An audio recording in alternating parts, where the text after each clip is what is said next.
Continuing how now to finish my sentence, I was just saying that people can't play stupid anymore.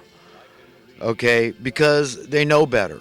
And that's what you can do. You can be a part of that. We can all be a part of that. Just educating people by talking to them, conversing about these things and why they're important, why they relate to their lives and how they relate, and how we've got an obligation to do something to improve our lot, to make our world a little better place. If we do that, we're a success. I mean, and all we can do is try. We can work toward that. We can fight the good fight with all our might and do the best job we can, okay, which is seriously flawed, as we all know. But, God uses flawed people, because if he didn't, he wouldn't be able to use anybody, okay? Nobody's perfect. We're humans. And by nature, we're imperfect. We've got a lot of issues. I mean, a lot of times I feel like I'm living only 10% of my potential, that I'm only experiencing 10% of what, I could be. And I'm sure a lot of people feel like, hey, there's got to be a lot more to life, and there is. And, we've got to explain to people how they're being tyrannized and how this is a long plan. It's been engineered, okay, by evil men to do what they're doing. They've got robbing the public blind down to a science. That's it. They've orchestrated this very well. That's why I say this thing's got legs. It's got momentum, it's got inertia, and it just wants to just keep going on this trajectory. And this trajectory is death and destruction. It's like driving your car 100 miles an hour into a fog bank. That's what these people are doing, and telling you, no, it's all good. Trust me. Look at the evidence. Look, I mean, if you follow me, you serve the beast well, the beast system, this current established system, which makes no sense, but they'll tell you it makes all the sense in the world. Right? Just keep following us into this fall. We don't know. National debt, let's not talk about that. Hey, we're creating more multi-billionaires every day. Get with it, man. Come on. Go out there and get rich yourself. That's it. That's the bandwagon. This is the answer. It's just looking after old number one. It's social Darwinism on mutant steroids. I mean, it's cutthroat at its base. That's it. It screw others before they screw you. Okay, all these people that we vaunt, the investors, they're so good, the Chamber of Commerce.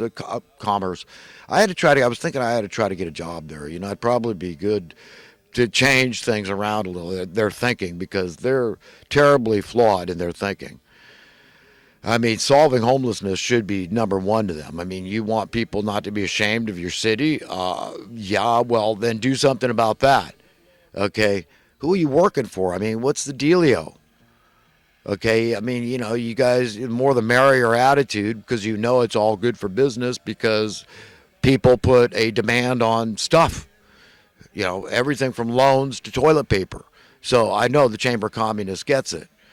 And so that's why I'm hard on these people, because they're neglecting the reality that America's been going down the tubes for a long time, and they've been in all the cities. They got a national Chamber of Commerce, right? So I mean, it's a big organization, and I what they do to me is very nebulous, but yet it influences our culture, influences our communities, influences our culture. So, I mean, if these people don't give a damn about homelessness, and shame on you. Why aren't you in there rallying support? Because it's just like I said, I'm not being cynical when I say you need people suffering, okay, suffering unnecessarily out in the cold and sometimes dying in order to extract the exorbitant rents and mortgages. And you call that a good thing. It's called the housing values. We idiots. Tell the tenants that. Well, your housing value, my rent's high because you keep your housing values high. And it's all going to these thieving, the bankster gangster class, the money printers, and their lapdog top politicians. The Labor Department, I don't know what's going on there. Okay, because like I said, this is very fishy. The way they've divided this country, do you understand? If we had a federal minimum wage, you'd have a relative cost of living in Miami or New York or Chicago or Los Angeles or San Francisco, whatever coveted city you want to live in. Okay? It'd be the same. Housing costs. You understand this is all fraud. It's all made up. Market manipulation, price rigging. The investors go and buy everything up, and then it's off the market. Oh, demand is high, but the supplies are low. The inventories are low and all this crap. It is not. It reminds me of what they do with diamonds, which I don't even care about. You know what they do with diamonds? Purportedly, there is giant freaking warehouses full of these things. Every human being on Earth, with 7.5 billion of us, could walk around with a pocket full of diamonds. But yet we got the blood diamonds. We got these people killing each other, cutting each other's limbs off, fighting over these stupid stones. That's what we have devolved into. And we call this America. We call this the land of freedom and opportunity, a shining light example, a beacon on a hill. The responsibility we have as Americans is mind-numbing. We are the most influential nation on earth, and we've got a responsibility to set a good example, and we've failed. We've dropped the ball miserably. We've let the tyrants overrun us, and I'm telling you how it's happened. Gradually, slowly, like the analogy is putting the frogs in the water. You got to cook them slow, okay? Otherwise, they might hop out of the pot. You don't want that to happen. So you got to trick them, cunning. It's very scientific what they've done. The algorithms, they use everything. They need to know how fast and how far they can push the envelope without having a revolution. They don't want a revolution. They don't want to rock the boat to the point of tipping it over, because that won't work in their favor. They know the next change, the people are never going to let go. Because this one's happening through knowledge. It's not going to happen through violence. I don't believe in a new civil war. I think we're way too far down the line. It's going to happen through empowerment. It's just like in the book of Daniel, chapter 12. Knowledge is greatly increased upon the earth. Technology is part of that. The word is getting out. Mass media. Okay, just like what I'm doing. I mean, everybody's got the opportunity to say their piece. I mean, if they're inspired by the truth that God put in their heart to go forth, fight the good fight, enlighten people, help instill in them right values, invoke thought. So people just say, hey, you know what? Maybe this guy's not so crazy. He claims to be a fiscal conservative, but he's sure got some liberal ideas. Well, who cares? If it works, it works. Okay, I want your taxes lower. Okay, but you've got to understand that the cost of living, the cost of existing, that is levied against every human being on the face of the earth is a tax. I mean, if you need it for life and death reasons, you got to pay that, crack that nut. That's burdensome. And you want that burden as low as possible till it gets to zero. And that's how we could eventually have a world without any form of money, because it loses all its relevance. We don't care anymore. Everybody's got so much of it, and it's worth so much. You understand? The diamonds in the warehouse, they hoard them, so then they regulate how they release them on their terms. And they want to rob more. They want to push the envelope. They want to keep on taking more and more, thieving more and more gradually. They could do it because they say, well, there's just a limited amount.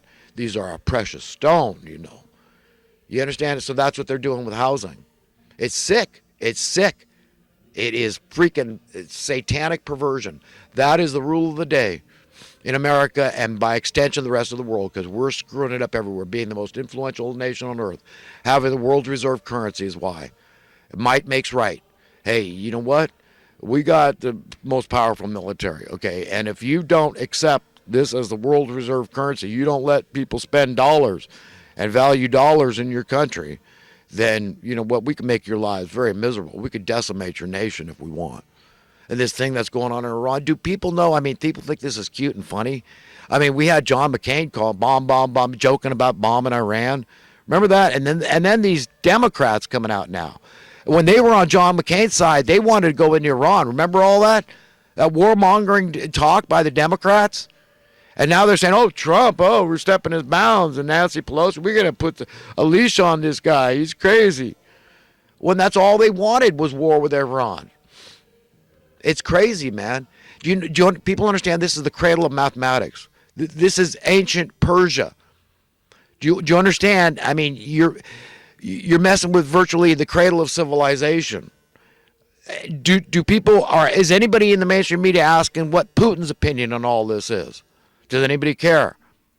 You understand how this could very easily lead into what's written in Scripture. But see, I'm not too concerned about it because I know that God's will is going to be done. If it's prophesied that we're going to have some Armageddon event, then it's going to happen. It's going to unfold. That's it.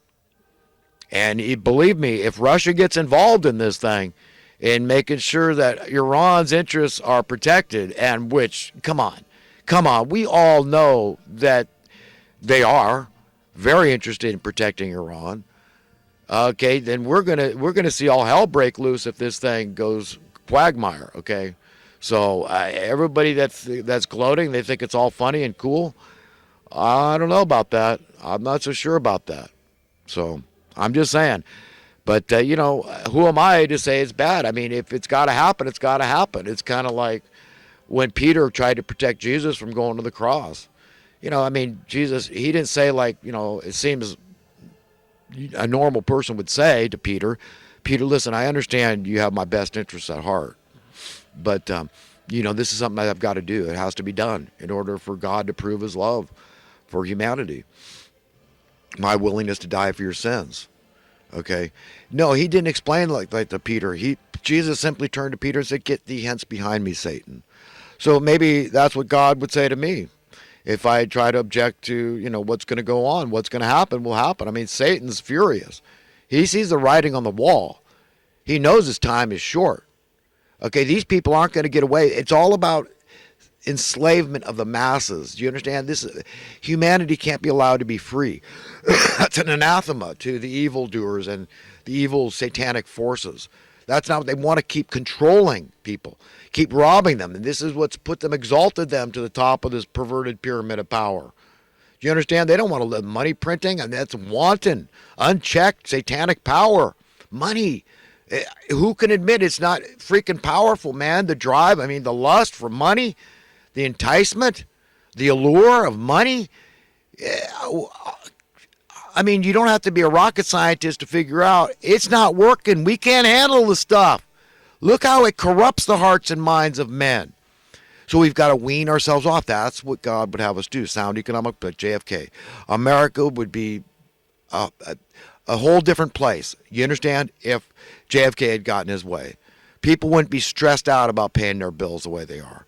Okay, and people are. It's stressful. You can't just keep turning up the insecurity gauge, the fear gauge on people through debasing their money continually, not giving commensurate cost of living adjustments to the workers, the productive class.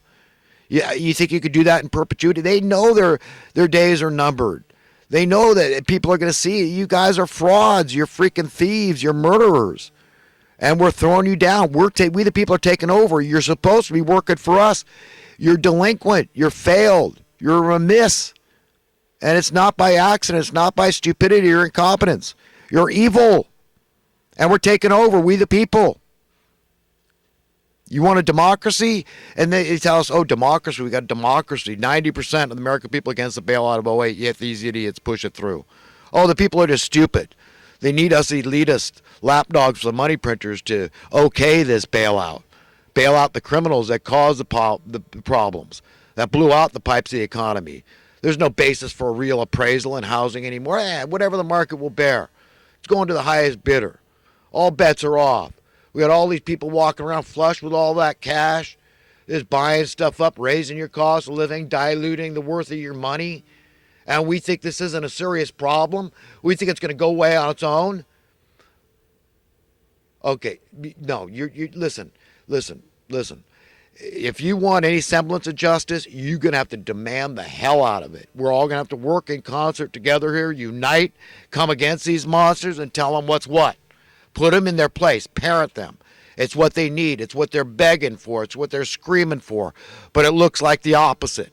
They don't know what's best. They're the ones that are taking us careening into this fog bank at 100 miles an hour. They're on this ship of fools careening to destruction. This bandwagon of death and destruction. The wheels are literally, the last couple of bolts are falling off the thing, and they're telling you, no, it's safe. Jump on this one. Come with us. Join the establishment. Look at the evidence. It's working. Look at Wall Street. Look at jobs. Everything's good. Everything's rosy. Don't worry about it. Yeah, well, I'm not saying you should worry about it, but I'm saying you make sure that you are on the right side of history. You're in God's corner on this thing, and you're fighting the good fight. You're warning the evildoers, and because you don't want their blood on your hands or head for not warning them. When they stand before God someday and they're condemned to hell, okay, you had a chance to wake them up and say, hey, whoa. You got the wrong